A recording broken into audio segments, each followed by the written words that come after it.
Hello, homies, and a very warm welcome to Homeopathy Hangout. Today, we are speaking with a very special woman, Eileen Nauman. Welcome to the show, Eileen. Hi there. Thank you very much, Eugenia. I'm glad to be here, and I love Australia. I've been there twice, uh, 2 weeks at a time, and I love the people. Just the land is magical. That's so nice to hear. Whenever I have a guest well, I've never had a guest like you. I don't think there's a person on the planet like you, but whenever I have somebody similar to you who has had decades of experience. Oh, an alien just dropped in. I have my UFO, my little saucer over there. It's a little bit out of sight of your video, but it's there, and I'm a star person. Yeah. Well, what I mean is that we haven't had many guests on the show who are, I can say they're a homeopath, a medical astrologer, a shaman, and an author of over 200 books that sold 23 million copies in New York Times bestsellers, and has served in the military, and the list is so long. So it's really my brain is combobulated with where we even start. And normally I start with how were you first introduced with homeopathy, but well, for you, I really think our guests need a little bit of a background for those who might not have heard your name. And you have several names as well, which maybe we'll get into that too. But tell us a little bit about your background and where you've come from and who you are. Right.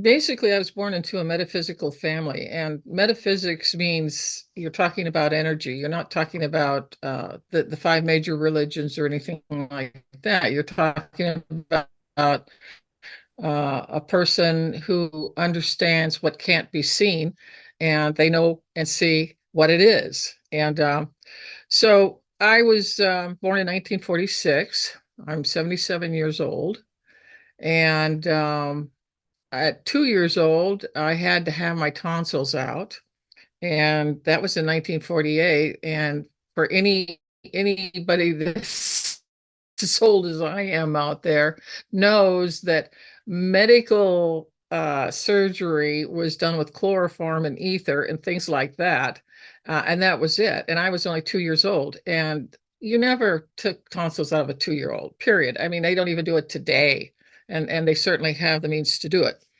But the interesting thing that happened on this is that they took me into surgery, and the doctor put the gauze and put it over my face. And instead of just going unconscious, I went dead. I was dead for 5 minutes because he gave me too much. He held it there too long. I breathed in too much, and I died. And he was, as a nurse told my mother later, was in a panic, didn't know what to do. And the oldest nurse there, a gray-haired old lady like me, grabbed me up and held me in her hand and started thumping on where my heart is at in my sternum, and just kept thumping and thumping and thumping. And finally, after 5 minutes, I started to breathe again. Then they did the surgery, and I came out of it. That was my first near-death experience. And so after that, I was about 5 years old, and my mother was a genuine Druid. She has a English Irish background. My uh, came from Native American, um, and he was call it a shaman back in that time. It was known as a medicine, and a medicine simply means a healing skill, or it's a healing tool of some sort, and that you worked with the sick, and that was your job in your village. But I mean, he had no DNA that showed that he was Native American, but we could trace it back to the early 1600s when his people came over, probably shortly after the Mayflower. And and a member of his family married a woman who was the sister of Pocahontas. Have you heard of Pocahontas? It's actually funny that my husband's nickname for me when he met me was Pocahontas because I had these two little plaits on the side of my Ah, head. how synchronistic. Why am I not surprised? Anyway, at 5, she would take me out. But the problem is that I didn't speak after I was born until 4 years old. And my mother had begun to be worried that I was mentally or cerebrally, something happened somewhere and I couldn't talk or I couldn't communicate. But that wasn't true. Um, the only thing I used to do is I would buzz like a honeybee, and I would go running around the house with my arms out, flapping and going buzz, driving them nuts probably. But that was all I ever did. And then at 4, um, the she talked to me one day, and I talked in full sentences with had a beginning, a middle, and an end, and you knew what I was talking about. And I was using words that were far beyond what most kids that age had.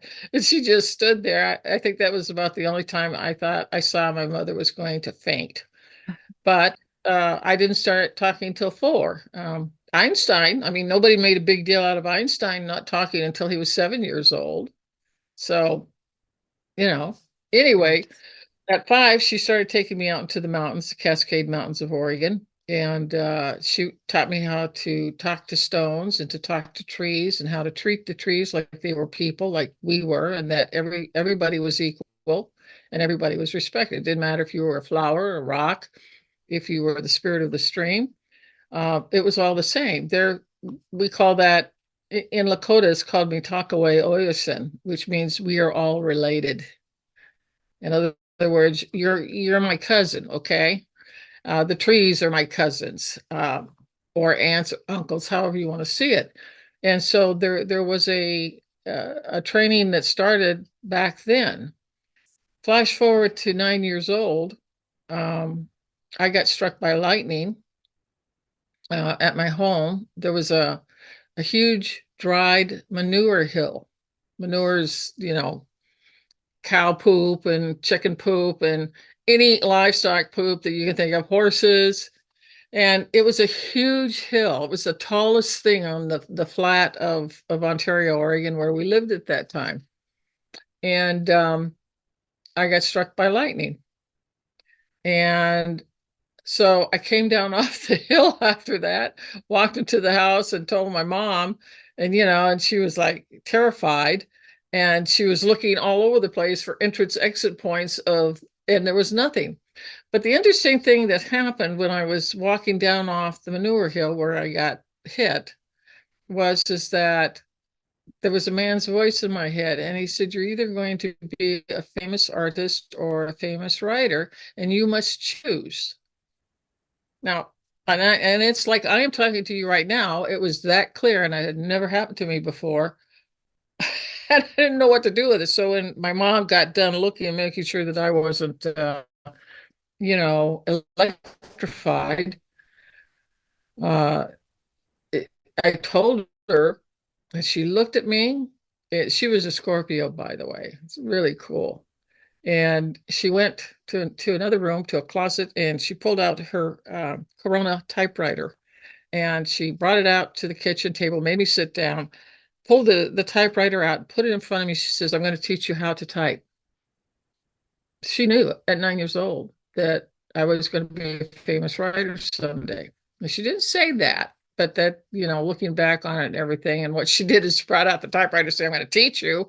You're going to learn to type at 9," which you didn't do in 1940, it would be 1951 by that time or so. And so that was another thing. Now, my father is a very interesting person. He was a shaman, but nobody called him that at that time. And he saw that I'd been struck by lightning and survived it. So he said to my mother, "She's the one from this generation that's going to be taught what I know." Okay. And so that started at age 9, and I started training in with him once a week, and he would have books that he would want me to read. Now, we had a metaphysical bookcase. It had everything. It had Helen Blavatsky. It had Rudolf Steiner. It had, Richard Graves, the mythologist, and anybody who in the 1890s, around that time, because they had a huge blossoming of metaphysics at that time, and a lot of people who were clairvoyant and who were very old souls who had incarnated down here to get the word out again. I read all those books. Now, I do not claim at all that at 9 years old I understood everything. I even read the Tibetan Book of the Dead and the Tibetan Book, the Egypt's Book of the Dead and things like that. I also read the Holy Bible several times. And again, 9 years old, you're not going to absorb it like an adult would. Okay. But it went in. I did read it. So the brain has a memory. Not that I remember that much about it, but at age 9, I began that. And then at age 13, I got struck by lightning a second time. And this time it was a very serious one. I'm surprised I survived it. But if it's your not time to go, you're not going to go. And I was in junior high in the 7th grade, and I was hurrying from my art class to my math class, which I hated. I hate math. I don't, math in my mind, they're like two aliens that look at each other and they can't even communicate. So math and me don't get along. So that's where I was heading. I had a whole armful of books. There was 600 kids in this hall. The hall is 12 feet wide, and kids are going back and forth like this. Everybody's hurrying because you got 5 minutes to get to your class. That's it. Then either that or you're going to get a mark on your report card. And I looked up. The moment I looked up, I saw this bolt of light coming through the roof of the school, and it hit me directly in the crown, in the center of the head, came straight down through me, came down both legs, and went into the floor and the earth. It threw me 6 feet into the air, and then not only up 6 feet, I went 6 feet that way because it's a 12-foot wide hall. And on each side of the hall are really heavy metal lockers, because each child had a locker where you could put your books and stuff, okay, and your coat and whatever else. And these lockers are 6 feet tall and at least 2.5 feet wide. And it's heavy metal. It's not thin, and it's not aluminum that can bend really well. And as I got hit, went up and went that way, I rolled and I hit the back of the lockers with my back. And I mean, I hit hard. And all I remember is I hit, but I didn't feel the pain. And the next thing I knew, I was falling, and I fell down on my hands and knees on the floor next to those lockers. And I had drool and saliva coming out of both sides of my mouth. I didn't know where I was. I didn't know who I was. I had no idea what had happened. And yet I went back later and looked at the 5 lockers that I hit, and the 3 in the middle were all dented. And you have no idea how thick that metal was. And yet I did not have a mark on my body. My mother double checked me everywhere after that. But anyway, the kids picked up all my stuff, and they were all upset because everybody saw it happen. It was a blue sky. There was not a cloud in the sky. There was no thunderstorms. Okay. A nice sunny day. And here comes this bolt. And I finally got home, and I told my mother everything. And of course, she really panicked. And again, no interest exit points, nothing. There was not even any bruising on my back.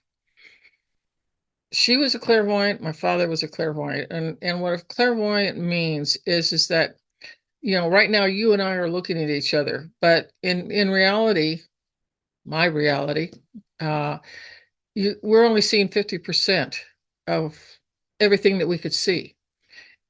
We all have a third eye. It's right here. It's called, the brow chakra, if you get into Hindu or Indian metaphysics. And we all have the same gear. We have a right hemisphere and we have a left hemisphere, and we have this chakra here. And so it's about being able to shift your awareness such that you can see the other interdimensions, and you can also see people around you. Okay. I see people around, other, human beings who are alive, and always your chief guide is on your right behind your right shoulder. If there's anybody on the left, it is almost always 90% of the time one of your ancient ancestors who is staying to be working with you, to be a teacher, to be a support, to be a guide of some sort. Okay. And but I mean, I could see a lot of things that were going on, and I knew how to turn it on and turn it off. And if I had to turn it off, then I paid attention to what was here in 3D or the third dimension. If I say 4D or 4D plus for the people here, that means the fourth dimension and beyond. And it wasn't until I was 18 and I left. I trained from age 9 to 18 in what father taught me. And this was weekly, and I always had to do it after I got my schoolwork done. I came from that generation. So, long story short, I was about 24 years old, and I was in a bookstore, a metaphysical bookstore in Pittsburgh, Pennsylvania. And I was so happy to find it because it was an astrology bookstore too. And my mother had started training me in astrology at 9 years old. Okay. So then I was walking down the hall where there was lots of big, beautiful library books on both sides, and all of a sudden this pocketbook comes sailing out of the shelf and comes right down and lands right in front of me and opens up. I knew what that meant. It was like, okay, they want me to see something. So I picked it up. And here it was. It was a book on shamanism by a South American shaman who had written it. So I bought it because I knew it was for me and I didn't know why. Um, I didn't even know what shamanism was. I had no idea. And finally, I read it and I thought, my God, this is the same thing my father taught me. And that just really blew me away. And so it took, probably about another 10, 15 years before I really started getting into doing the work of a shaman. A shaman is a messenger, number one. Okay.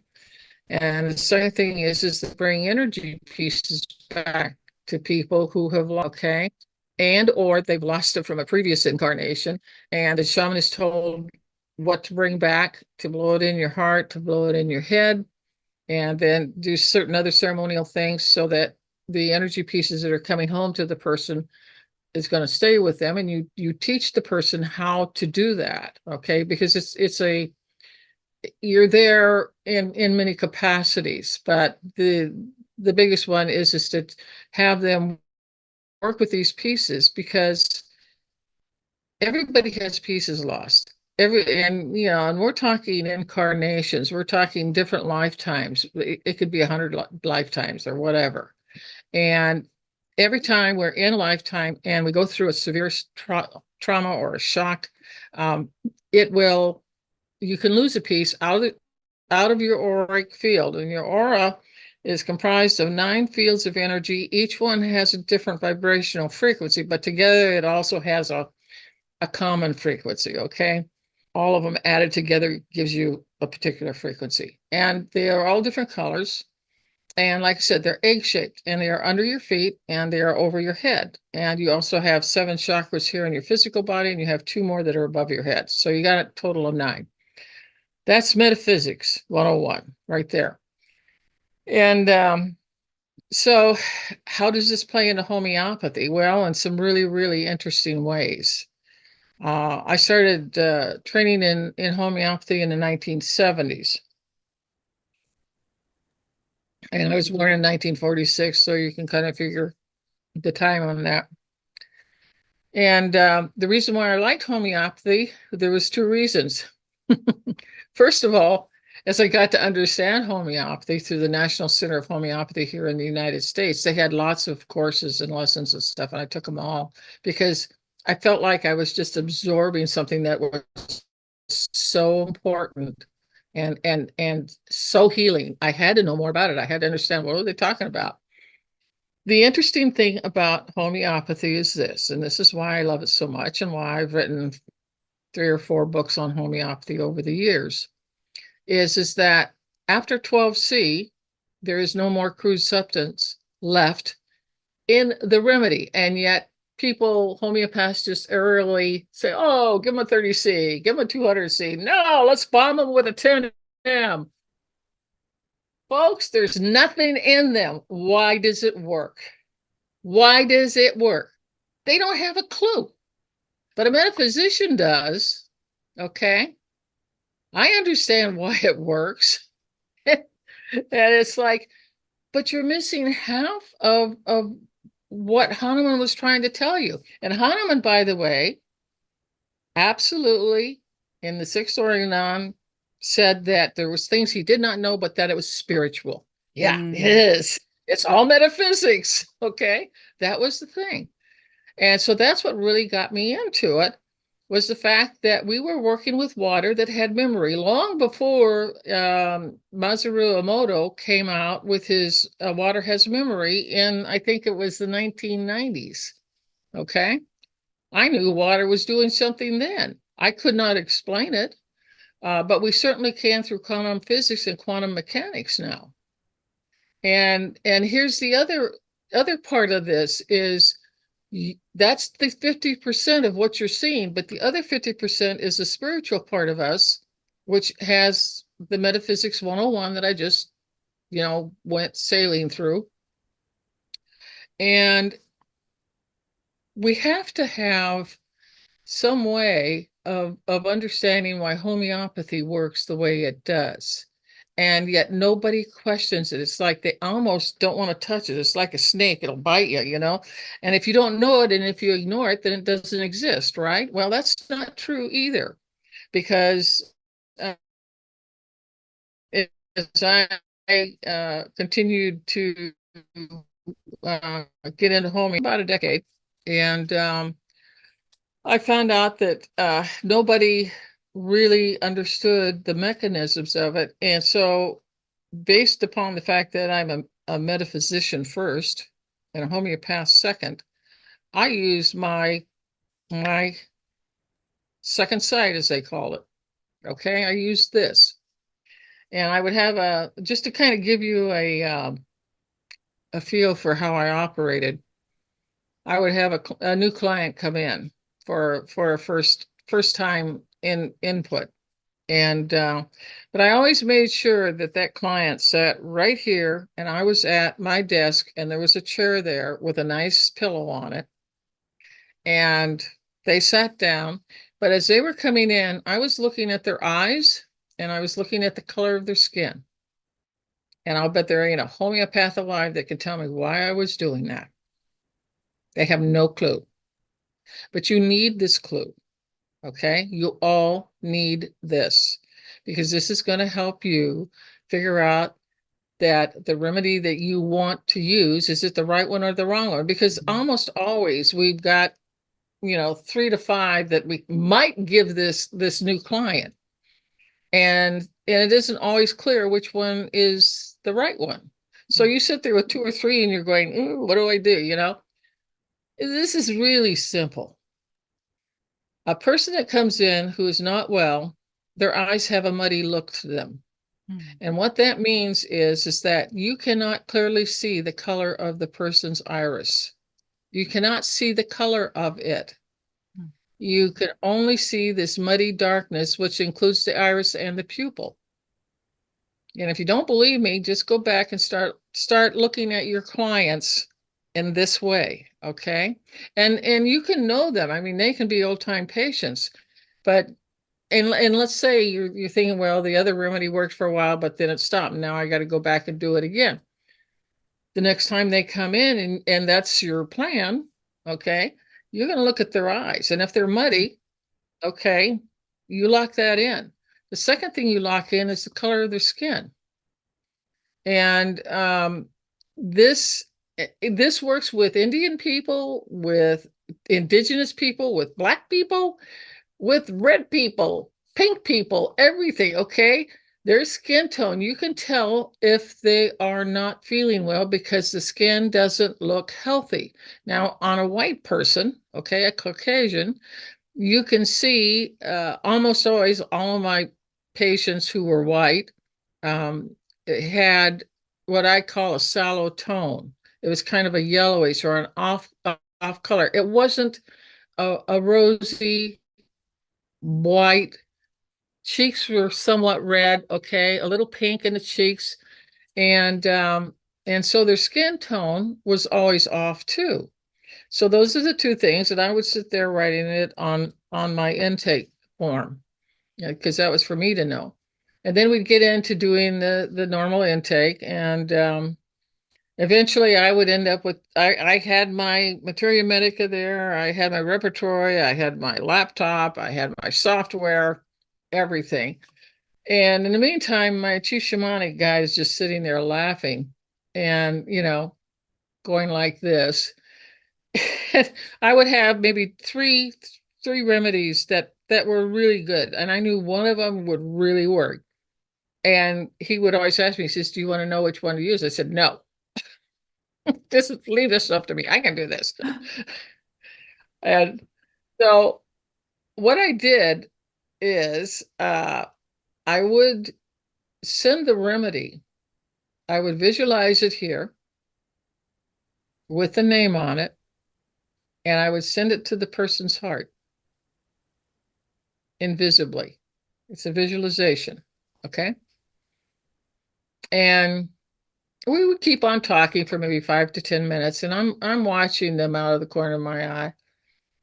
And if it's the right remedy, within 10 to 15 minutes max, if it's the correct remedy, you're going to see the actual color of the iris of those people's eyes. They will no longer be muddy looking. And that is the biggest tell there ever was. And the second thing that happened, and it was a little slower, is that you could see from the neck up, you could see the color changing on the person's face, and the yellow or the sallowness going away, and you would start seeing this nice, rosy, healthy looking skin again. Okay. And with people of different colors, again, you could see the change. Okay. So just doing that, I would know that I had chosen the correct one. Sometimes I didn't and nothing happened. And I'm going, okay, which one do you want me to do? And so he would always say, do this one. So I would again visualize it. And it was always a 30C. You never needed anything over 30C. 30C is gentle and mild. It's not going to cause an aggravation in most people. Okay. And I would send it to the person, and sure enough, 5, 10 minutes later, here you start seeing the green iris of the person's eyes that you didn't even know what color it was when they walked in. And you could see this incredible flush of health just coming up, and it was so beautiful. And so my guide and I have a good relationship. He says, "You owe me one." Oh, shut up. You're right. I was wrong. I should have listened. I should have asked, It is But interesting because anyway, Hering's that law of cure that says it heals from the top down. But Ian Watson or one of the guests I interviewed once did say that when it comes to energy healing, it goes from the bottom up and actually heals up through the chakras. So it's interesting that you say the yeah, color was actually from the neck up. yeah. Do you know why? No, I You know don't. why? Yeah, well, this goes back to whether you're grounded or not. All right. And that's a big topic. And everybody's going, well, what's grounding got to do with homeopathy? Well, everything. But it's metaphysics 101. You haven't been trained in it. But you can be. And so if you're grounded, if your astral body, which is your emotional body, it fits inside your entire frame. Okay. It's an exact duplicate of you in every way, but it's kind of white and luminous and transparent. And it looks like, if it was outside your body, it would look like a balloon. Okay. That was filled with air, and you would see a copy of yourself. That's what it would look like. All right. So the thing is that the person, if they are grounded, then Mother Earth is sending her energy up through the soles. The bottom of each foot has a small chakra. These are electrical substations. Okay. And for some of you, you're probably well aware of acupuncture, and you're aware of the meridians.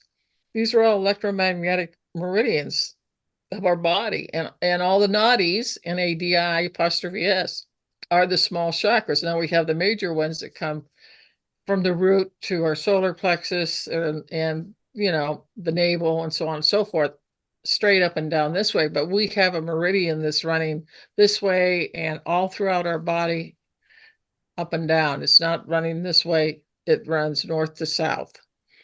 And so if you're into Chinese medicine of any type, okay, or you're doing Chinese kinds of exercises like Qigong or Qi, Qi is their energy, okay? Then we're getting into energy medicine again. So it too is an energy medicine. Homeopathy is an energy medicine. And anybody that's working in that area, they don't necessarily have the training to understand the rest of the story of why does this work the way it works. Part of it is the reason why it comes up the body is that by being with me and being, our auras are mixing, by the way. Our auras are usually 10, say around 10 feet, 5 to 6 feet to each side of us, okay? Just to kind of give you a rough idea. And if somebody's sitting right next to you on the plane or on a bus or a train, or you're sitting next to your homeopath, your two auras are mixing, okay? And that's why it's so easy for me to send something to them and they're going to get it because it's a very short movement and you're both, one with each other, whether you like it or not, or whether you know it or not. And so the grounding happens because of my energy. I'm so grounded, it's not even funny. And that other person is probably not. And besides that, I can see their astral body coming out and kind of hanging around like a half filled balloon, white transparent balloon, kind of moving around. It could be just the head or the neck side, or it could be to the waist, or it could be to the ankles. And if you are not grounded, you cannot move energy. And this is so vitally important to every homeopath because you're dealing with energy medicine. Anything over a 12C, hey, you're in my territory. And you're in the territory of metaphysics, which is why you need to learn it. And the thing is that the energy that Mother Earth has when we are grounded comes straight up through two little chakra substations that are in the soul beneath each of our feet. She sends the energy up and she brings it up like this, and there it goes and up and out the crown chakra. Okay, she's actually healing you. That's healing earth energy coming up through you because you're grounded. But the client who isn't grounded, okay, because 75% of the people in the world are not, they're not grounded. Which is why there's so much bad health. I mean, and people don't get well, and you wonder why a remedy doesn't work. Well, get them grounded first. This is the first thing, the first step you want to do, and it's something that I used to teach my clients is how to ground, and that would further a well-chosen remedy to go further and to go deeper. It was the correct remedy, but they weren't grounded and they couldn't, they were not getting enough energy, earth energy, electromagnetic earth energy to actually be able to help the vital force take that remedy and to fully 100% work it and work through all the systems that were impaired. And Eileen, can I so, quickly jump in here? Because sure. well, firstly, when you were talking about the palms being like a substation, I just shuddered Mhm. at, how much I have my cell phone in the palm of my hand, and probably most of the population have our cell phones in the palm of the hand. And I was actually having a chat with a male the other day who's somebody very, military backgrounds. They were even noticing how the iPhone 15 especially makes them, they can actually feel the energy of the phone. And as we have more 5G turned on and we have our phones in our hand more and the technology is increasing, it really is quite scary what that's doing to our energy body. But the other thing I wanted to add was also when you talk about grounding, I think most of us, we think of just standing barefoot on Mother Earth. But what you mean by grounding is actually something a little bit different. And you wrote this incredible document on how we can ground ourselves and why it's important, like what it looks like to be ungrounded and versus grounded. And so the exercise that you sent through, I did that exercise and it was really powerful. And I can already feel that within an hour or so, I felt ungrounded again. And even now, as I'm sitting here, I'm noticing that I don't have that grounded feeling that I had after that visualization exercise. And I can't wait to do it again to have that feeling back again. And I'm just thinking, this is why I got you on, because as you were mentioning, homeopaths need to understand metaphysics. We need to understand this so that we can know how we can help our clients in a deeper, more profound, longer lasting way. And something like, Right. I like simple fixes. I don't like to overcomplicate things. And something as basically simple as giving all our clients this grounding exercise of yours to get them back into their bodies so that the remedy is going to work better is such a really actually easy but profound way of creating such It deep is. healing It's for our clients. So, can you talk a little bit more about what you mean by grounding and maybe quickly, like a little yeah, bit about what that exercise involves and what it feels to be grounded versus ungrounded and what that might look like? right. Well, first of all, it's a shamanic exercise. And in our business as shamans, we never give away any of our secrets. And that is a secret, but I was given permission to do it because I was always bitching about seeing all my clients with their astral bodies hanging out. And I knew that no matter what remedy I gave them, it was going to be very short lasting. And that is a huge key. If it's only lasting when if you gave them a 200C, it's supposed to last a while unless they're in a critical crisis, which is a totally different story. But I'm just talking about someone who isn't in a critical crisis or an emergency. All right, because a 200C can be lapped up just like that. Okay. Um, but in most cases, it's, oh, I have allergies or whatever else. And so you give them a 30C or a 200C, that thing should last a while. And it does. Okay. They'll say, oh, I was great for a couple hours and it went away. Or it was great for yourself. Well, what is going on? And I have seen in my lifetime as a homeopath where the remedies used to work a lot longer than they do now. But ever since the electromagnetic iPhones came in, there has been a more shortening and lesser acting for a smaller amount of time than it used to. I've seen this. I've been on this side and I've been on this side. And it all goes back to grounding. So let's talk about grounding. Okay. This is a shamanic exercise. And in our business, we have certain things that we have to do because where we go, it's kind of like Star Trek. No man or woman has gone before, and it's dangerous out there. And that is not a joke. I'm not laughing, and you don't see me smiling about that. So the type of grounding that we use is the most powerful grounding technique I know of.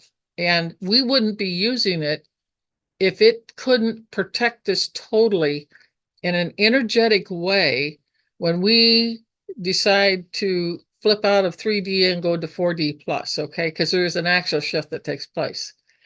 And that grounding is an absolute must. It can be the difference between living and dying. And I am not joking about that. You don't see me smiling on it. So even though it's a shamanic technique, it doesn't mean that normal people can't use it, because I think everybody in the world needs to use it. All right. And I've been saying this for years, and I put it up on my website and things like that, and hope that people trip by and find it. Fortunately, I found you, and we're going to get it out to a lot of people, I hope, because I can prove it right away, whether or not I am full of bullshit or it really works. And you're going to find out it really works. But don't take my word for it. Don't take a word for anything that I say. Prove it out, test it out. Prove it on your own way of doing proving so that it makes you feel trustworthy toward whatever I've said. All right. Because all I'm sharing is my experiences with it. Okay. And so when you do this grounding technique, you want to be in a quiet place. You can either lay down, you can lay down on your bed, lay down on your couch, Or you can sit I cannot sit in a meditative position. I never could. So, like people who do meditation and yoga and stuff, I can't do that. I have to lay down. That feels best to me. Whatever feels best for you. If you do the yoga type, fine. Do it on the bed, fine. Do it on the floor. I don't care, just as long as, and it's really important if you do it on the bed or the floor, put a pillow underneath your knees and your head, okay? And the reason why I say that pillow under your knees, if you're on the floor or bed, you you want your spine to be nice and loose and relaxed. If you don't put a pillow under your knees, you're pulling that entire spine. You don't want that, okay? So always put a pillow there. Once you do that, then you want to, first of all, the breathing exercise was given to me by my teacher, Oceana Fastwolf. She was an Apache Mohican medicine woman. And in Turtle Island, which is Canada and United States, to the Native American people, okay, this is my father's teaching now. She was considered the best gem and quartz crystal healing teacher on Turtle Island. I was very fortunate that my medicine man who was training me sent me to her because I was always picking up rocks. And he got the idea. I think you need to go see Oceana. Okay, because I love rocks. Rocks and me just hum together. So off and on for 3 years, I trained with her. And so this part of the exercise is actually her part. Now the rest of it has come from my chief shamanic guide from a lot higher sources than I am. And they gave it to me and said, okay, we want you to teach this, and this is how we want you to teach it. But the breathing exercise is really important, okay? Oceana had a 4-year degree in psychology from Berkeley, okay? And she used to do a lot of training with the oscilloscope, which is the only thing they had back in that time. And she would, like put a thing in water to see what was the electromagnetic reading on water and stuff like that. But before she did that, she would always do this breathing, which it was given to her. And what you want to do is, first of all, don't cross your ankles. Keep your feet like this. With your hands, don't cross them like this, okay? Don't do that. Keep the hands and arms down on your thighs or at your side if you're laying down. That's a big deal. Then you want to just close your eyes, and you want to make sure you don't have a dog, a cat, a kid, or your iPhone in the room you're in. I'm telling you that if you try and do this and you get some kind of sharp noise in there when you're doing this, that's not going to make you feel good for a couple of days. So it's really important. I used to hang out a sign on my door. I would always tell my husband, David, I said, hey, I'm going to take a journey. And I put the sign out because sometimes he forgets. But the sign is there. It says, don't come in. I'm traveling. And I also lock the door, and the dog is out. Okay. So, and if you have a landline phone in that room, all right, turn the ringer off. You have to. It's a really, really important part of this whole thing is setting a scene. So then what you want to do is just close your eyes. And I have an eye mask that I wear. Okay. I put it over my eyes. A lot of people put a scarf over their eyes. You can do this day or night, doesn't matter. And but I like it because if it's really dark, then I could see really good clairvoyantly. It comes in much more in brighter colors than if I'm looking during the day at it, because I have sunlight and stuff like that coming into my eyes. So it sort of washes some things out. Anyway, you want to close your eyes and you want to take a deep breath in your nose. And just like the yoga people, when they do deep breathing, that's the kind that I'm talking about here, is you take it in and take it down and bring it right into your belly and just really put as much air in there as you can. Hold it for about 5 seconds and then slowly let it come up out of your mouth. And you do this 3 times. 3 times. Okay. Then, uh, if you know if you that's great. If it's going to work. I don't care if you don't believe it doesn't work, but I mean that's fine. Go ahead and try it anyway, because a lot of times just doing the exercise will prove itself to you in a matter of 10 to 15 minutes. But you want to then see and visualize your astral body. Remember, your astral body is kind of a whitish, transparent, balloon-like looking thing that you can see. It's transparent. You see through it, but you can also see the outline and everything. And I want you to, first of all, see the astral feet in exactly where your human 3D physical feet are at. And you're going to slowly um, bring the astral, and you're going to see this visually. This is a visual exercise. You're going to see these feet start to come up and rise.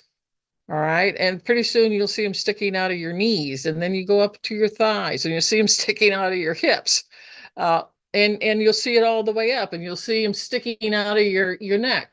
And then you'll see the feet here, and they're sticking out right here. And then you bring them up above your head, just maybe 6 to 10 inches above your head. And your astral feet are actually there. Okay. Then you're going to slowly will it and bring it down, and just come and do the same thing the same way that you did before. And as you come down past your knees, then you're going to bring those astral feet, and you're going to see them lock in, and you're going to feel it. You're going to, when those astral feet slide into your physical feet, you're going to feel it.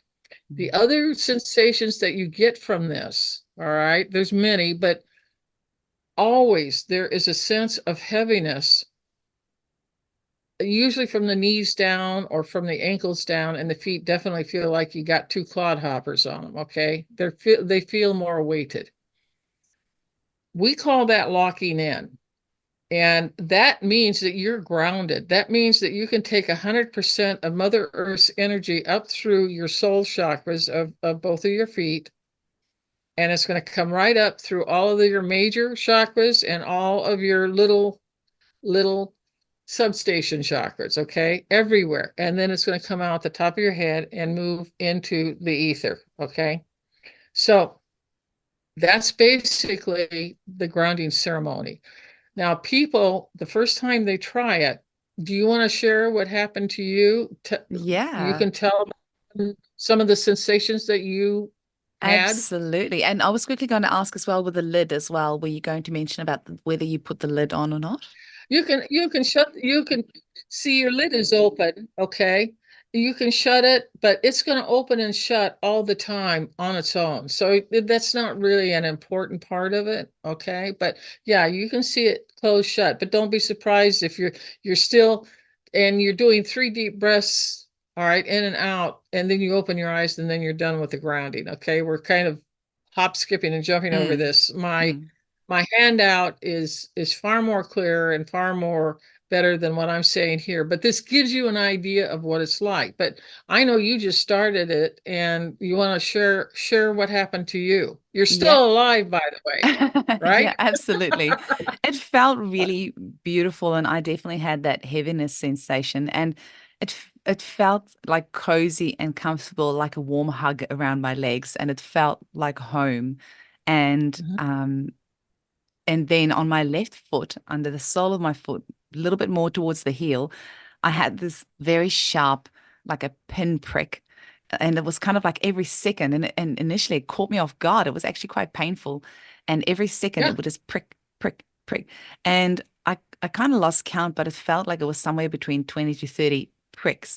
And then I just kind of breathed into it. And I was like, just relax, just see what it's showing you or see where it's taking you, or just kind of go with the sensation. Just don't freak out. And it right. went away for a few seconds, and then it came back, but not as many. And then it went away for a little bit, and then it came back, but not as many. And it was really interesting. Just it was really like a pinprick. That's exactly what it felt like. Right. And I kind of had the sensation of my astral body just kind of like stitching itself to my physical body almost.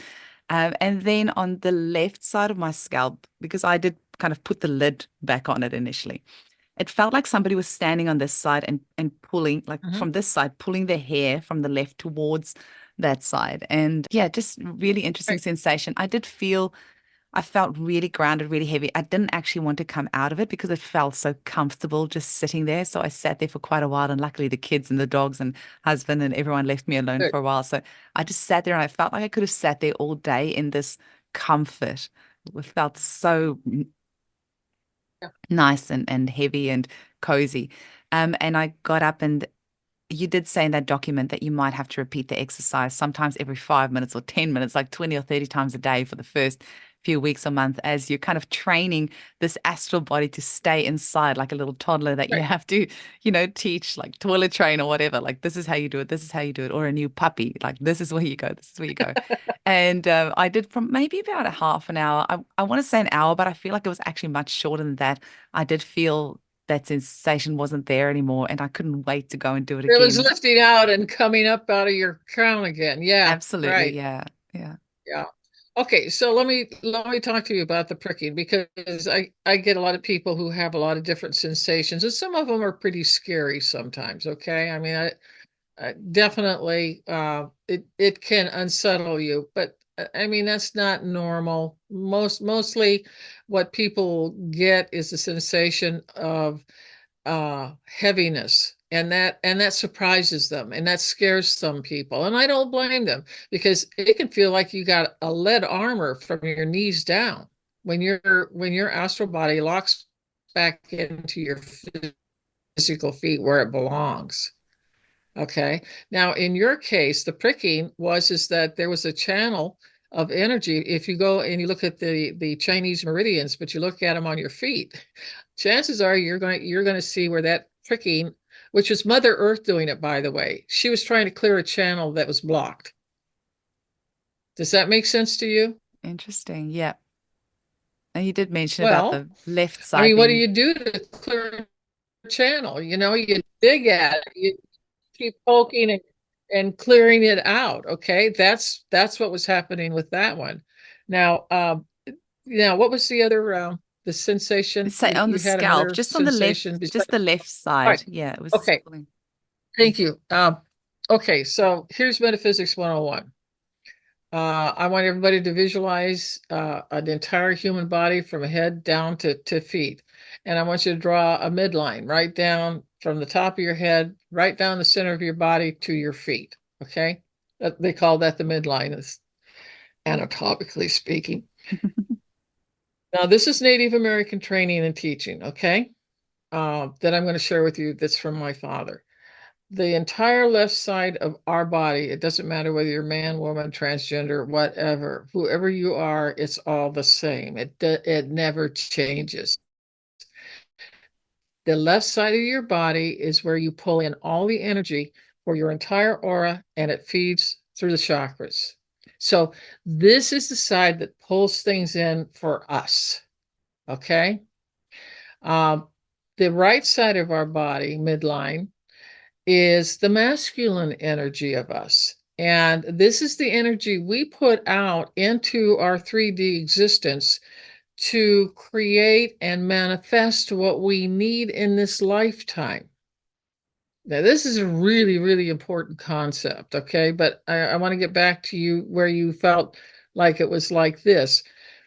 That's because there was some clouded energy up in that area. And because you were grounded, it was starting to clean it up and dissolve it and get it out of your aura. Grounding clears and cleans your entire auric layer system. And that's what you were feeling. And sometimes it feels like they're pushing you like this. But what it is there's a malfunction of energy in probably the astral field, which is your second field out, which is our astral body, by the way. The astral field's right here. And that's where you were feeling it, was in this area. And again, that's where the emotions, the astral body is our emotions, all of our emotions, the good, the bad, and indifferent. And this is why the reason why your astral body wants to escape your physical body is because you've had a trauma, a shock, PTSD, a TBI, which is a traumatic brain disorder, or anybody who has any kind of brain malfunction. It is the shock that sends the astral body flying out of this body. And by the way, when it's totally out, a lot of people, and usually when you do this breathing grounding exercise, okay, your feet can be about right here. This is probably a better place for them to be rather than totally out. For us, we're totally out, but that's a different story. For you, just see your feet right where your brow is, okay? And it's a funny looking thing, but you'll remember it that way. Keep your feet in. Because from your body, and you're not trained up for some things that I really can't talk about. In general, the best way I can say this is to get a comparison here. Have you ever woke up at night and couldn't move? I You were haven't, no. paralyzed. My husband has, yeah. Okay. Mm. Everybody almost always has that sensation. Well, what causes it? What causes it is that your astral body has come out fully out of your crown chakra. The astral body is connected to you with a silver cord. That silver cord is attached to our heart. Okay. And as long as that silver cord between the astral body and you're alive. If it's cut, you're dead. Okay. It's really simple. Mm. So, but at night, okay, the reason why you go to sleep is that the astral body unlocks and comes out of your body, comes up, out, and you'll see the silver cord here. And most people will see the astral body on the silver cord just kind of floating around the bedroom, and that's where it stays. Okay. Now, there are different types of people who are more spiritually trained or awake as a soul. Okay. Their astral bodies come out. Okay. But they don't stay in the room with you. They are off into 4D plus and they're doing work. They're either training, teaching, or helping or supporting in some way something somewhere. Okay. Because they have orders from their chief guide to go do whatever.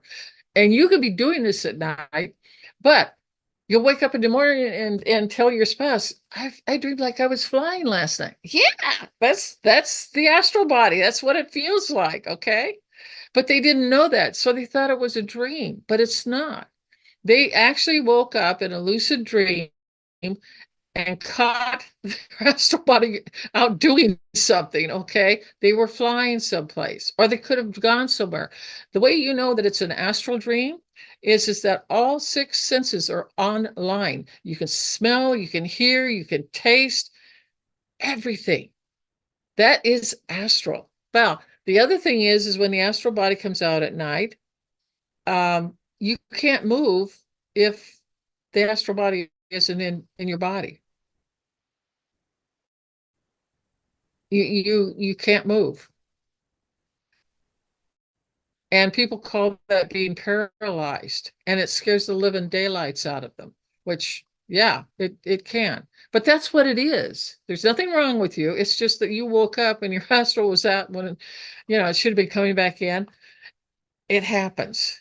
And usually the paralyzation moments is when someone is going through a lot of stress.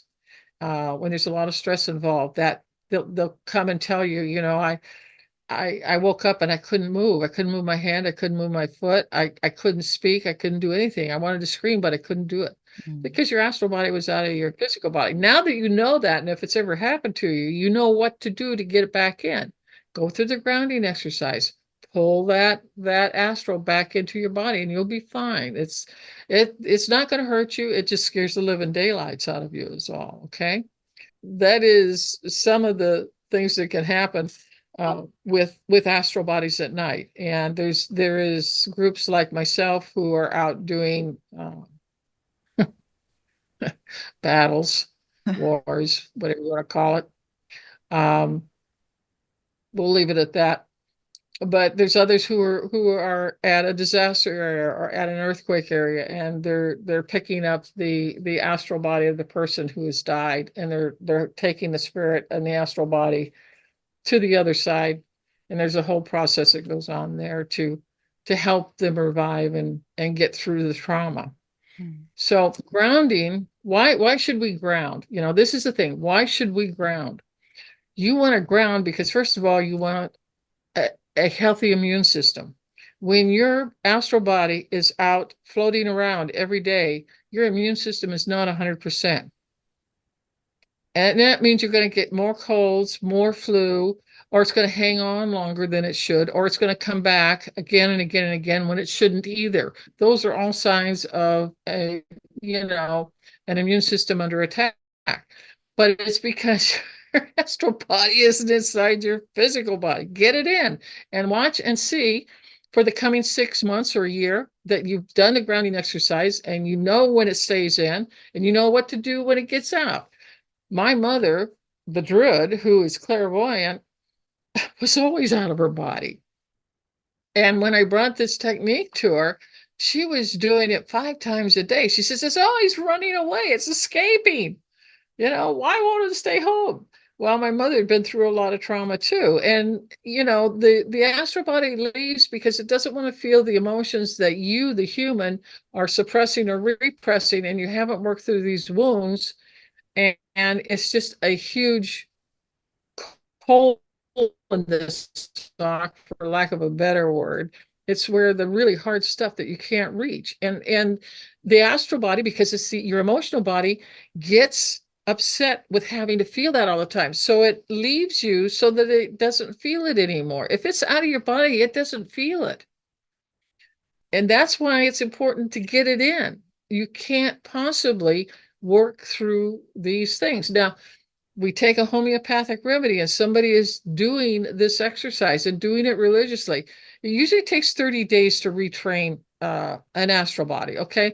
But if someone's had 18 years of PTSD and more in their family, okay, and they've got the 10,000 yard stare, it may take them 60 or 90 days. And doing it every day, and every time it starts coming out, you'll feel it. I know you can't stop your car on the freeway and do it, but when you get to where you're going, find someplace quiet. This takes, about 10 minutes out of your life. Go to the bathroom, shut the damn door, and do it there, wherever you have to. But I mean, don't stop in the middle of the freeway to do it. I've had people do that. And it's like, oh my God, no. Use some sense. Yeah. So, do you think that I'm just thinking of that little 2-year-old, with a chloroform dying for 5 minutes, that inevitable shock that would have left on your vital force? And do you think that a homeopathic remedy like aconite and opium or something even, in a mega potency, can that bring a soul back? Or is that something that, like, do you think any Well, my homeopathic my remedies mother can was ever bring a soul back into the body okay. or Well, ever truly heal it? Or this is a what if Mm, question, okay? Um, I know that if she had known homeopathy, she would have used it. And chances are it probably would have pulled me out of it. I think personally that the reason why I didn't talk till I was 4, because remember, it was your voice box where they were taking your, stuff out, for lack of a better word. Your, and it hurt so much that you didn't want to talk.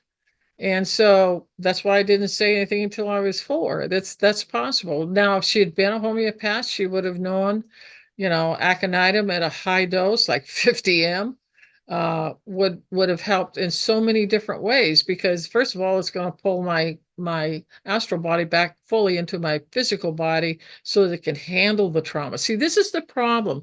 When you get into shock and trauma or PTSD or you get a TBI, your astral body just shoots right out of your body, and usually it's halfway out. Okay, it's not fully out of your body, but it's halfway, or so that you'll see the knees sticking up here in your crown chakra area. But it wants to escape the pain, the anguish,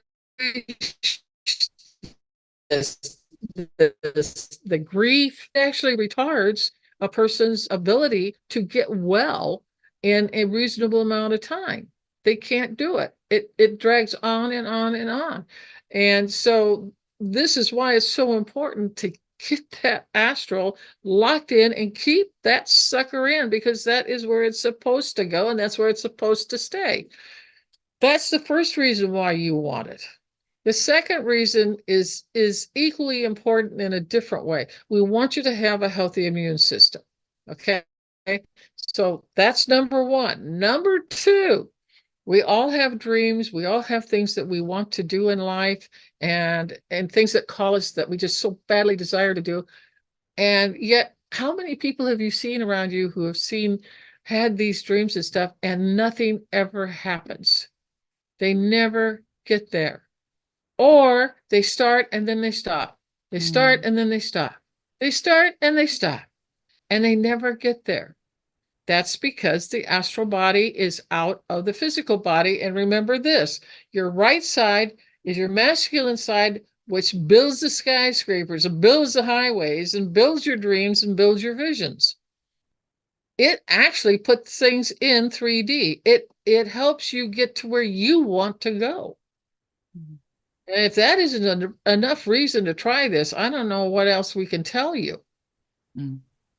Okay, so that's why grounding is so very, very important. I mean, I'm a good case. I've written 245 fiction books in the last 40 years.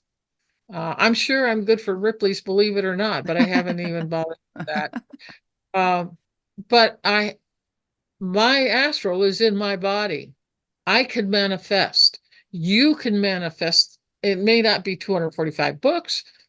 They're romances, okay? So, but they're in 33 foreign languages, and there's 23 million in sales. So I'm a really good reason why you want to do this, because you can make the goals that you really, really internally want as a human being. What makes you happy? What makes you want to get up in the morning and just go for it? All right. I'm that way every day. It's like, oh, new day, new things. Let's go. Okay. But my body, astral body is trained to stay inside me, no matter what happens. And believe me, I've been through enough PTSD and shock and trauma. I'll put up my stuff that happened to me against any work through it. And did I use homeopathic remedies? You bet I did. But I knew which ones to use. And I used them in very high doses or an LM. And that helps to heal you. But and the third reason why you want to be grounded is you want that homeopathic remedy that was well chosen. See, this is the thing, well chosen. And when they're well chosen, it's supposed to go for gold, okay? The person is going to have immediate changes in whatever their symptom picture was, even if it is, maybe 5 or 10%. There's still a change. There is still the vital force is absolutely connected to what is going on. And they're working in tandem with each other. But that's because you're grounded and you're getting Mother Earth's energy up to help you, to reinforce you, to reinforce the immune system and all the systems. It's such a tragedy to sit here and watch this and watch the suffering and the pain when you don't have to have it. Do you think it's like, it feels like it's almost a chicken and an egg scenario, which one came first? Because you need your astral body inside your physical body for the homeopathic remedy to work properly. But you can also in some way use the homeopathic remedy to help get your astral body in. So if the remedy has removed some of the shock, it's easier for the astral body to come back into the physical body. No, not quite. No. Unfortunately, homeopathic remedies do not bring the astral body back into the human body. It does not work at all. I was even wondering remedies I've like tried it. Remedies like I lacum eternum, or we've been told that the remedy like lacum eternum can help you bring you back. I think in Tennis Smith's work, he talks something along those lines that Okay, well, can that's help the fine. soul come back into the body. But Yeah, but it's not your soul that's coming back into your body. It's your astral body. Again, metaphysics okay, 101. okay, This is like saying, oh, my elbow is my ear. No, it's not. okay, If something's coming back in, it ain't your soul. You have a piece okay. of your soul in this body, okay? But it's the astral body that causes the most issues. And this is why I'm very adamant about using this, and I use it on my clients, and I use it on the people that I journey for, and my medical astrology clients. They also have to do it. And you'd be surprised at the changes, the positive changes, the influx of energy they didn't have. It's coming back. Well, yeah, because Mother Earth's bringing up her energy into your entire electromagnetic energy system of your aura. And now the chakras can really get fed properly, which goes into your endocrine system and then to all of your organ systems, and life is good. Eileen, I have just something that popped in my head. Yuri You Sahovsky, froze. who does a lot of work on the autopathic remedies. He's created the autopathic bottle. He actually, one of the things he does is he suggests to hold the autopathic bottle just 6 inches above your head, just on Crown your crown chakra. chakra, and just holding the bottle there and then making a remedy from that. It just made me think, I wonder if you can just hold it there and make a remedy from your astral body. Well, but your astral body is inside yourself, and your astral body is attached directly to your heart. Mm. If I'm not saying that that doesn't work, if it works for him and his people, who the hell cares that it works that way? There's many roads to Rome, okay? And so if it is working for him, for his clients, hey, more power to him. Go for it, okay? Because healing is different for everybody. And you have to find the right homeopath or the right healer or whatever you want to call it, to take you to a place of health and wellness and psychologically and emotionally, okay? And it's different for everybody. I attract certain people. I don't attract everybody, okay? And you don't either. You attract a certain kind that you can help. And depending upon what your energy is, that's what you're going to pull in. It's like a magnet. You two belong together, and you can do good things together as a client and a homeopath, which is terrific. And you're using energy medicine. But if you use the grounding technique in this, it changes the ball game tremendously. And oh, she's crazy. Well, I dare you to try it, and then you come back and tell me I'm crazy. I'm not. And I've seen it for 50 years as a homeopath. My people get well. My people move. My people get to the coal in the sock. But half of it is grounding, getting that astral body into your physical body, getting it locked in and keeping it there. Mm. So I think we kind of covered that They subject. covered that. Well, I have my next like kind of big topic that I would love to have a chat with you is your interesting ways of administering homeopathic remedies. Would you Oh, be yeah. happy to talk about that? Sure. Yeah.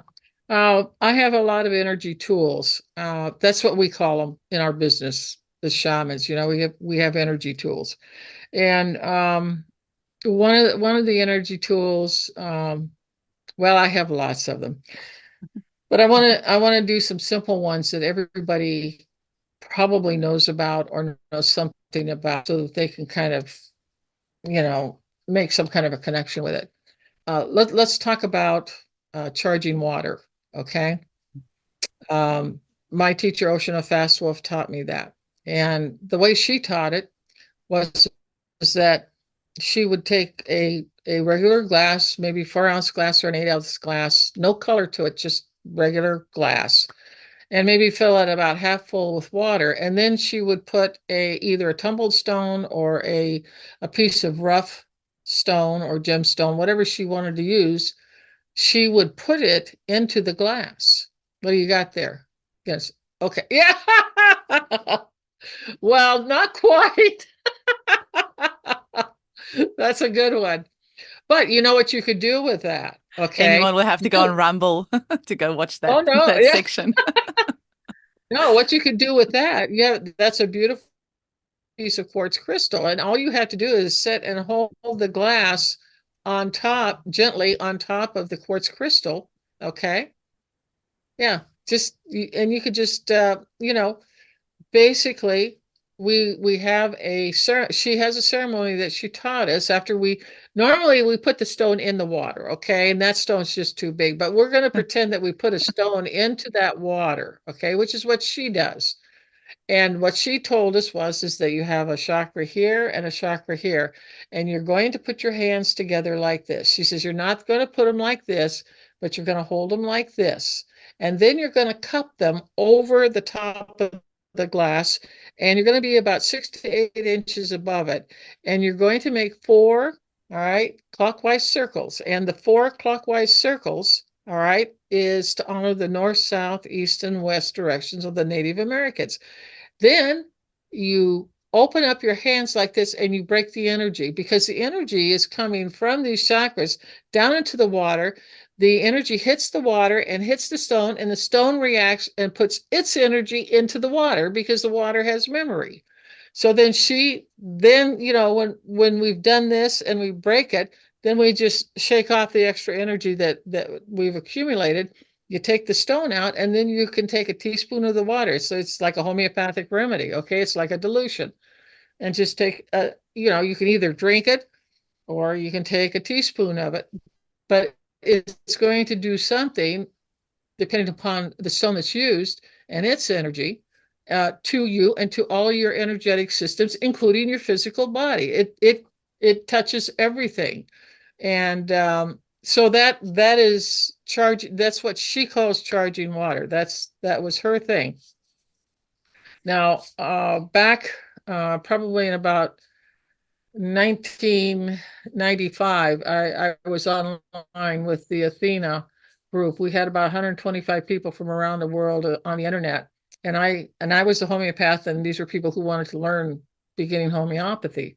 A lot of these people lived out in rural areas of different countries. Okay. And the one instance that created a real crisis for me was is that um, one of my Italian people in Italy had a 6-year-old daughter, and she all of a sudden got a spike fever of about 105. I mean, it was like that. And he first of all, Gayo was his name, Gayo. Gayo didn't have I kept trying to get these people to buy a small homeopathic kit so that they would have it on hand. Well, these people were poor. They didn't, and also they lived out in the rural, and all the pharmacies, the homeopathic pharmacies or drugstores, are in the town or the city. They're not out in the rural area. And he would have to drive 100 miles to the nearest city to get to a pharmacy that had the remedy that I wanted to give her, which was Aconitum napellus. This is world famous for sudden spike fevers in children. And so I just sat there for a minute going, my God, what can I do? And my people told me, they said, write the remedy on a piece of paper and sit the glass on the paper and let it sit for 5 minutes, and then take it and give her a teaspoon of it and watch the temperature and see what happens, and give it to her every 5 minutes. And so there's a lot of variations on this. This is one way.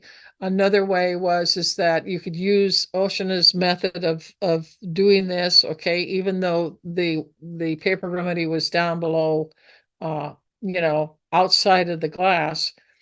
By doing that and thinking that this is the energy, this is the remedy that I want, okay, aconitum.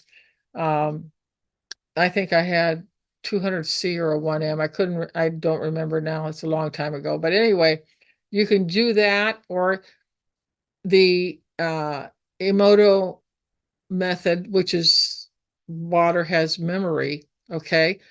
All you need to do is just hold the glass and speak the remedy into the glass and the potency, and ask it to please help, in this case, his daughter, okay? And say thank you. Because water's living. Water is a personality.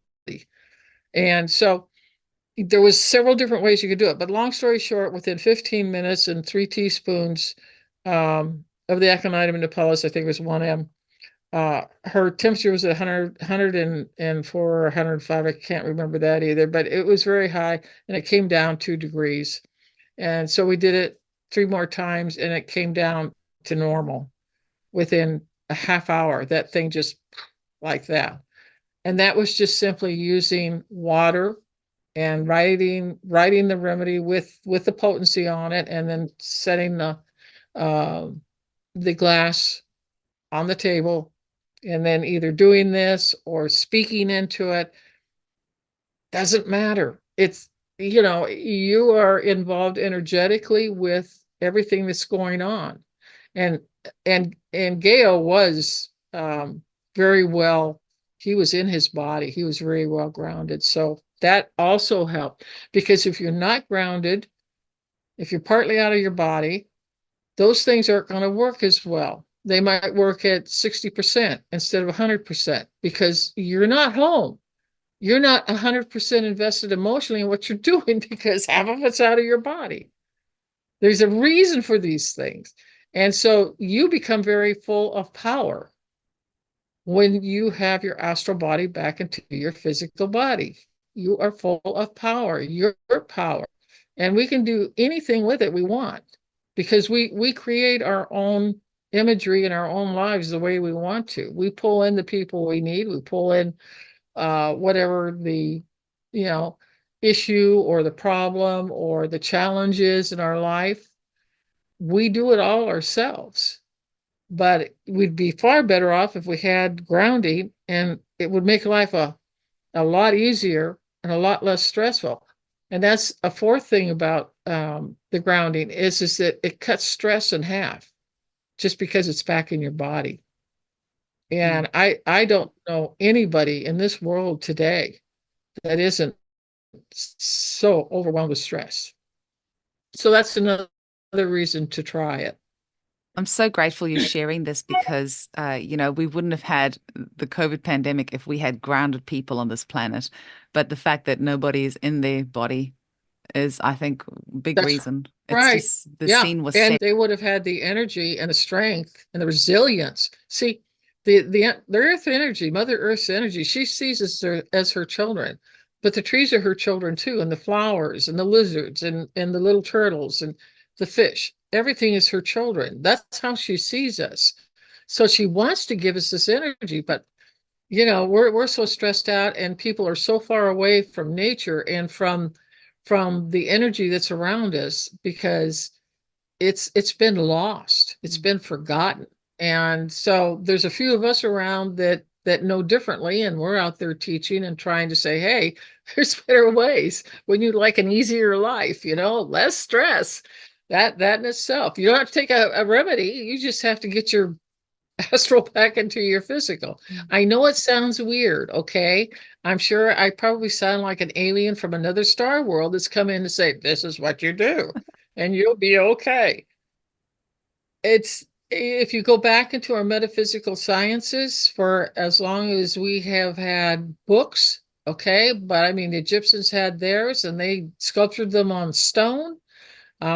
Going back to Sumerian, and even before that, everything was in stone about the wholeness of spirit with everything, and that spirit was a part of you. But spirit means a lot of different things, and that's why you need training. I had 18 years of training because my parents were metaphysicians. I was lucky. Okay. So, but that's basically how homeopathy intersects completely with Metaphysics 101.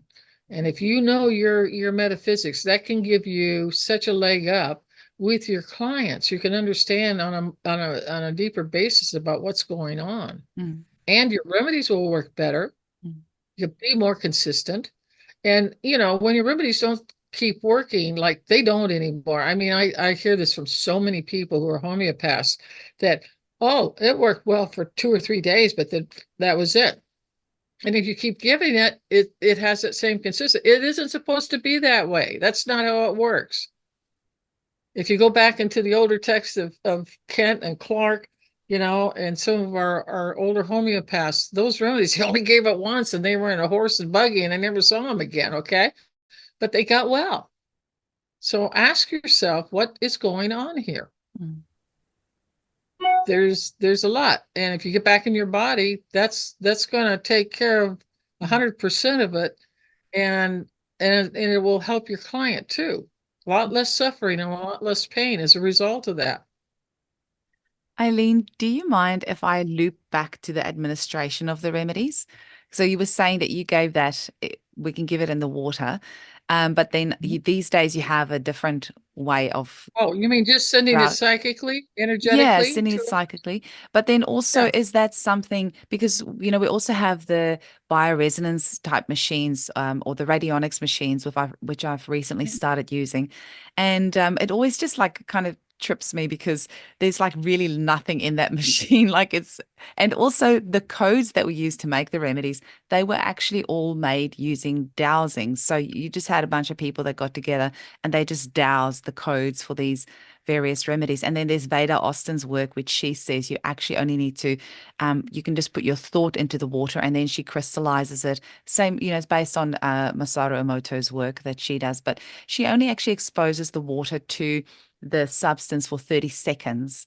And, it made me think that you could probably only expose the water to 1 second or not even that, just have a quick think into the water, it will know. I think water is so much more intelligent than what we give it credit for. And so we want to put these routines and boundaries and stuff around it. Oh, you need to do it for 30 seconds or 1 minute, or you need to go. I mean, I understand why Oshina did that because that was more ritualistic thing and showing her respects to the four um sides. All right. But Yeah. The that is four our own directions. that's our own human limitations. Like I think it's just a split second of actually putting that intention into the water, and that's probably enough for the water to know what it is that you're trying to achieve. Or maybe it's not. Like this is the type of stuff that keeps me up at night. These thoughts. Like, do we Okay. even need Well, radio? let's give you some good night's sleep, okay? First of all, uh, we are electromagnetic. The universe is electromagnetic. Our cells, our red blood cells, our white blood cells are electromagnetic. The atoms and the molecules are electromagnetic. Our auric fields are electromagnetic. It is the magnetism that brings things together and makes it happen. The moment that you think that thought, and if you don't think thoughts don't have, have something to do with everything, it's everything. All right. But for instance, one of the things that I do, and I did it with you, is a lot of my clients, both the medical astrology clients, as well as the homeopathic, and as well as my shamanic clients, if I think they need a remedy, then they'll, I always tell them about it because I don't want them to be surprised or go, I'm feeling different. Why is that? They always know ahead of time that I'm going to send them a remedy, and we talk about it. Sometimes I will tell them what I'm sending, but most of the time I don't, because people tend to get twisted up. If I say to a Navajo woman who believes snakes are evil, if I tell her I want to give her lachesis, well, that won't go down well, and she won't receive it because it's a snake venom. Okay. And Caucasians and everybody else of every other color is the same. If you tell them what it is beforehand, they've either immediately opened up, ready to receive it, or they have done this. There's no friggin' way I'm taking that. Okay. Or they don't trust it.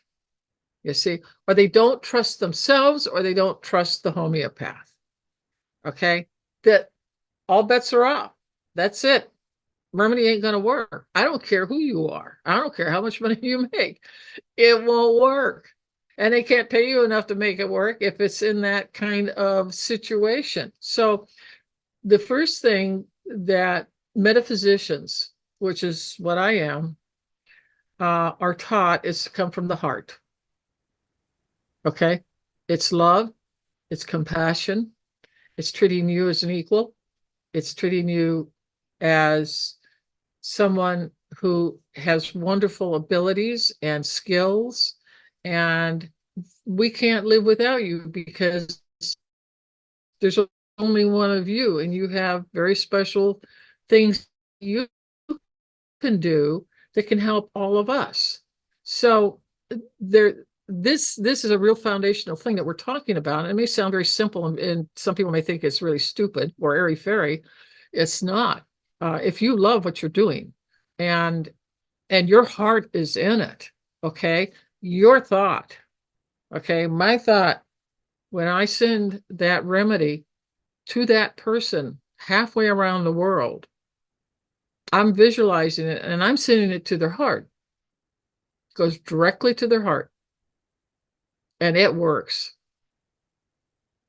I mean, I can see the difference in you from the day before I sent you the remedy and what you're doing now and I can how you feel the look. And difference. Yeah, I can feel well, the difference. I can see Absolutely. that. I could see the color of your iris before. It was nothing but mud, and I'm going, oh damn, we got to do this first. Okay, fine.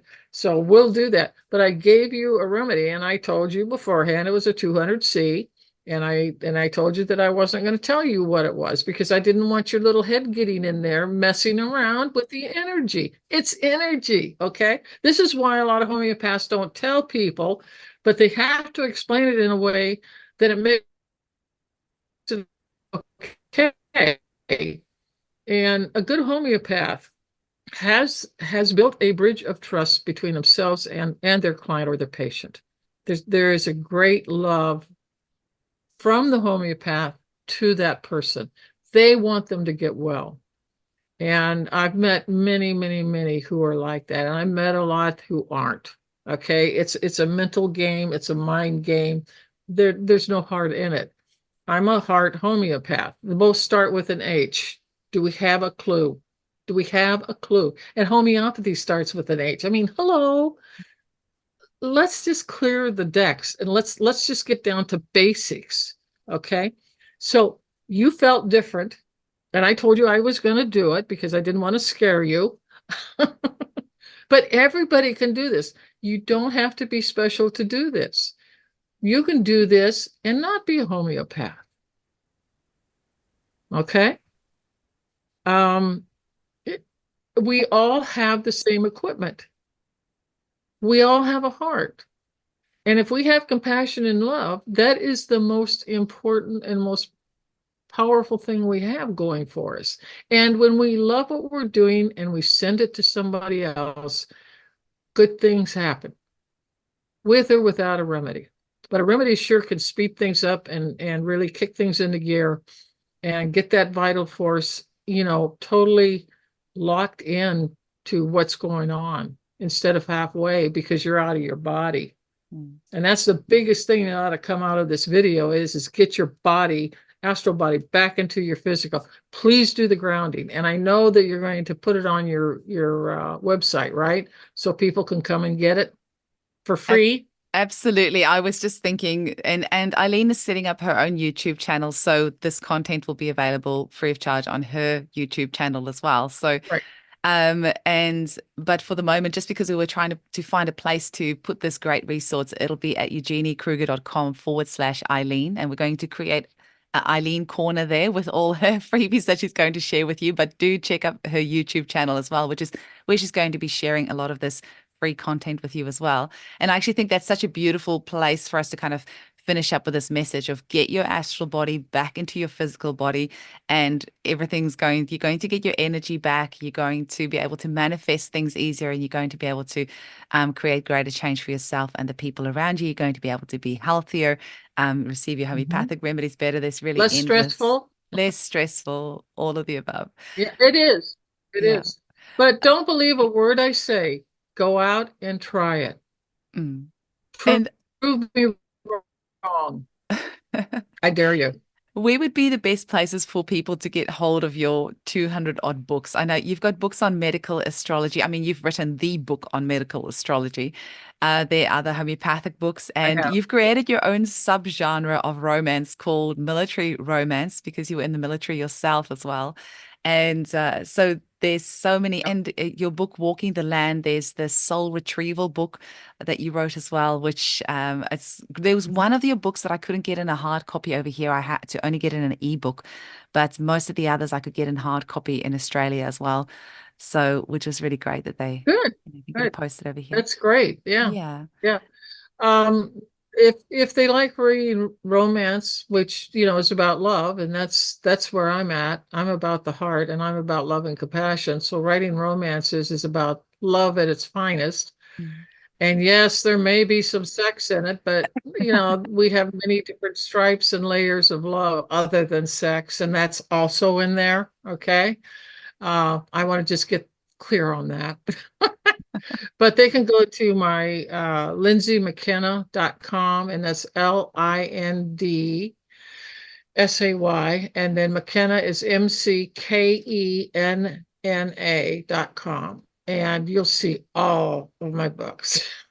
It goes on forever. But if you love romance, and if you really love two people falling in love, you will my books, I will warn you, my books are shamanic romances. You can't pick up the book and there isn't something in there that will help to heal you or Ooh. bring your attention to something that will help heal you. Oh. Because my intention when I write them is to make them shamanic and to connect with the person's heart and to help them with their shock or trauma. And it works. I've got hundreds of letters. I mean, with 23 million sold, that I have lots of postcards and letters and even No. emails today, that the person in more or less words will say that the story changed my life. Mm. And that's the healing part of it. So Mm. being an author is a good thing too. If you're interested in walking the land, then it's walkingtheland.net. Mm. And that's where all Metaphysics 101 is at. And if you are really interested in metaphysics, that place is a treasure house of information. I mean, you'll learn a lot. But I'm going to be working with Eugenia on setting up some PowerPoint information, not only on my YouTube channel, but also on her website for her people. And again, it's free. On Metaphysics 101, on gem mystiques, because I love gemstones, I love rocks. Mm. Uh, we'll have one on astrology and we'll have one on homeopathy. And so there's something there for everybody if you're interested in these particular fields.